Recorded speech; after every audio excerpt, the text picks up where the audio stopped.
पाठ 15 खेल दिवस।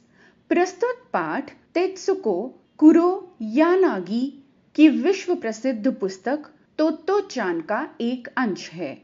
इस अंश में लेखिका ने एक बच्ची के अनोखे स्कूल में मनाए जाने वाले खेल दिवस का वर्णन किया है। आइए बाल मनोभावों को उजागर करती हुई इस कहानी को पढ़ें।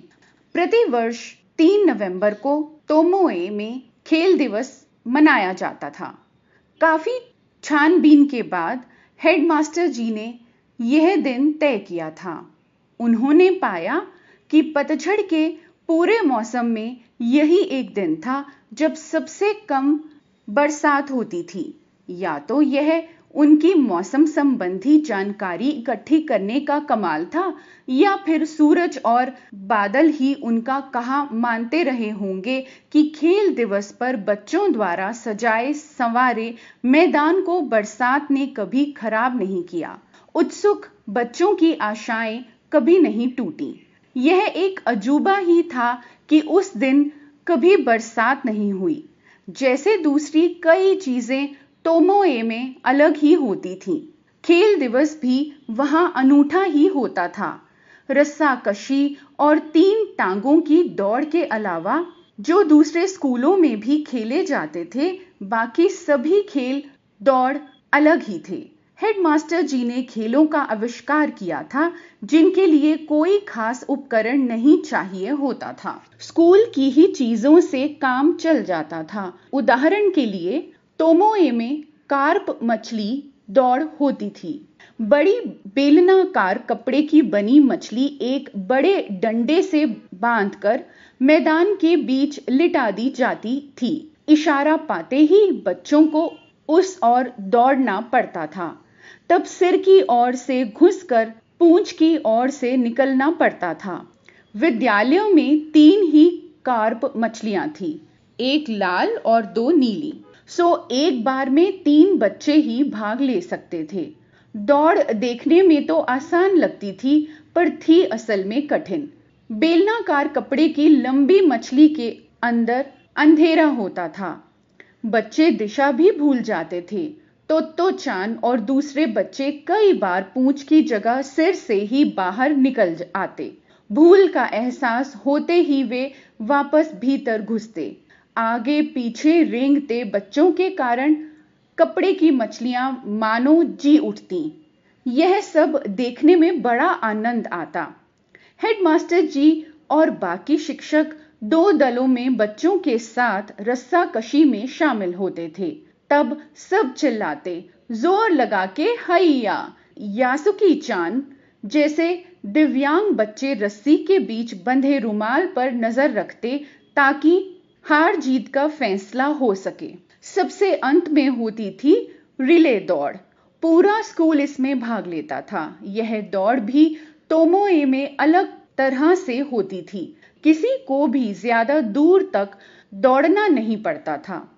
सभागार तक पहुंचने वाली अर्ध चक्राकार सीढ़ियों के ही ऊपर नीचे चढ़ना उतरना होता था। यह दौड़ भी देखने में आसान लगती थी, लेकिन इसमें पास पास बनी छोटी छोटी हर सीढ़ी पर पांव रखना पड़ता था।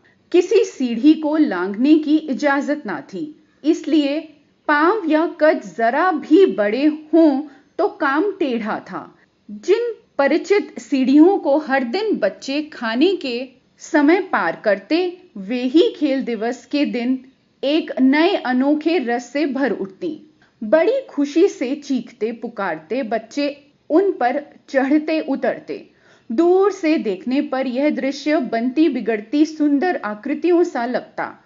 ऊपरी सीढ़ी को भी गिन लेने पर वहां कुल जमा 8 ही सीढ़ियां तो थीं।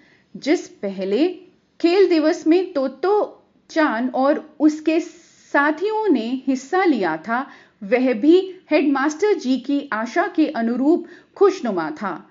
कागज की लड़ियों और सुनहरे तारों से बच्चों ने एक दिन पहले ही मैदान को सजाया था। तेज धुन का संगीत बज रहा था। उत्सव का माहौल था। तोत्तो-चान ने गहरे नीले रंग की निकर और सफेद कमीज पहन रखी थी। उसकी इच्छा थी कि वह भी कसरती ब्लूमर पहने। ब्लूमर पहनने का उसे बेहद चाव था। हुआ यूं कि एक दिन हेडमास्टर जी स्कूल की कुछ पूर्व प्राथमिक शालाओं की शिक्षिकाओं को अंक गणित का अभ्यास करवा रहे थे। तब तोतो चान ने उन महिलाओं को ब्लूमर पहने देखा था। तोतो चान को जो अच्छा लगा वह यह था कि वे जब भी पैर पटकती तो उनकी जांघों की मांसपेशियां तनती और हिलती। तोतो चान भागी भागी घर गई, निक्कर कमीज पहनी और उन महिलाओं की तरह पैर पटका।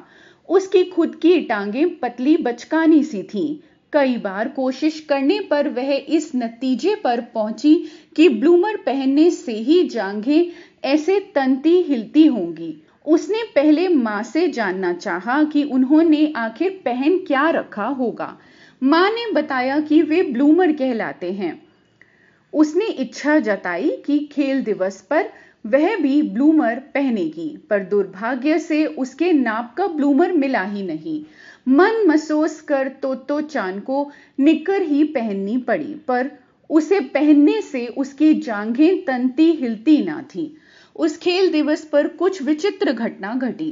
ताकाहाशी, जिसके नन्हे नन्हे हाथ पैर थे और जो कद में स्कूल में सबसे छोटा था, वही हर दौड़ में प्रथम रहा।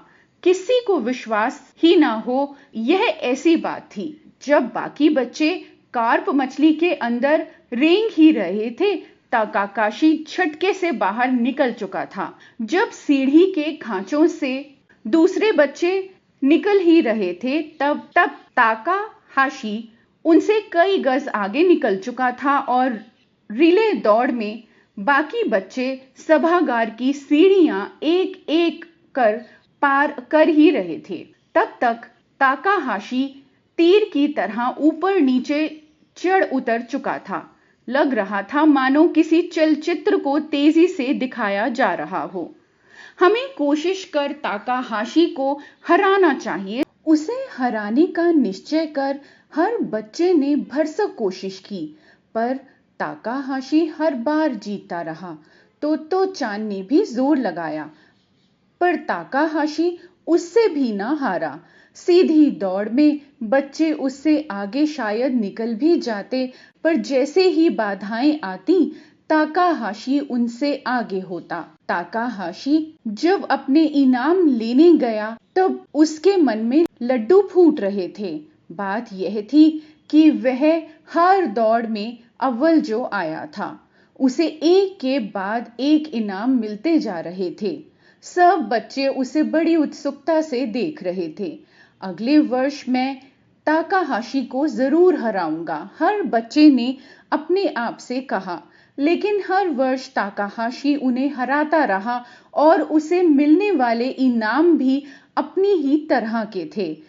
पहले इनाम में एक बड़ी सी मूली भी मिल सकती थी। दूसरा इनाम हो सकता था कि 2 कंधे हों। तीसरे में मिल सकती थी पालक की एक गड्डी या ऐसी ही दूसरी चीजें। काफी बड़ी हो जाने तक तोतो चान यही सोचती थी कि स्कूलों में इनाम के रूप में सब्जियां ही क्यों मिला करती थी। बाकी स्कूलों में उन दिनों इनाम में कापियां, पेंसिलें या रबर दिए जाते थे।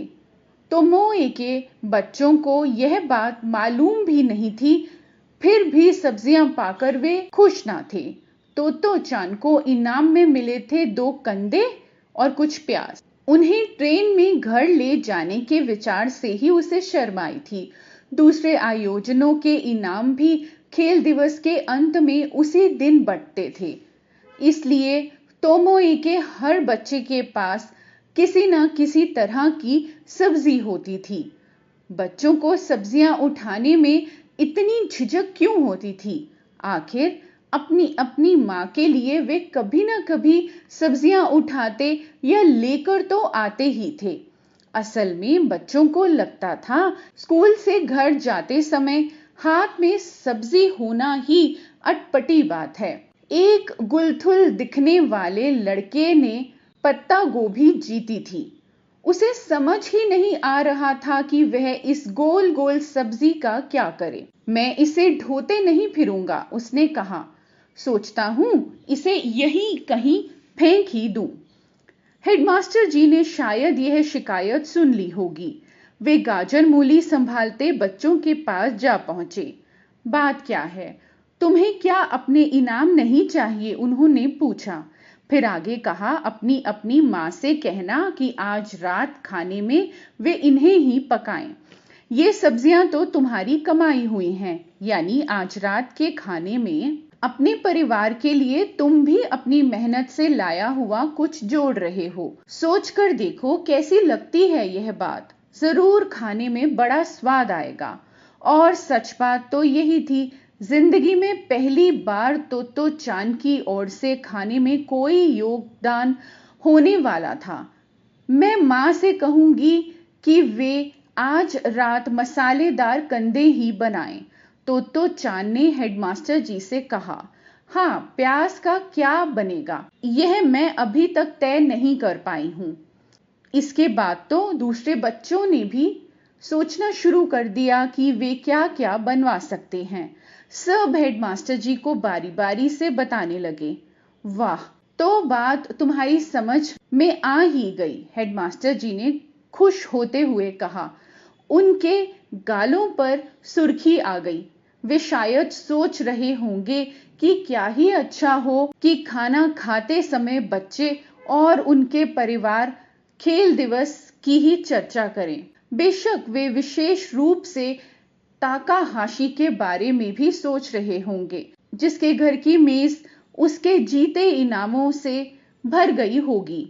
वे शायद यह भी आशा कर रहे होंगे ताकाहाशी को उस दिन का गर्व, उस दिन की प्रसन्नता याद रहे, ताकि बौने होने की हीन भावना उसमें पनप ही न पाए। और कौन जाने हेडमास्टर जी ने जानबूझकर ही ऐसी दौड़ों को रखा हो, जिससे हर बार ताकाहाशी ही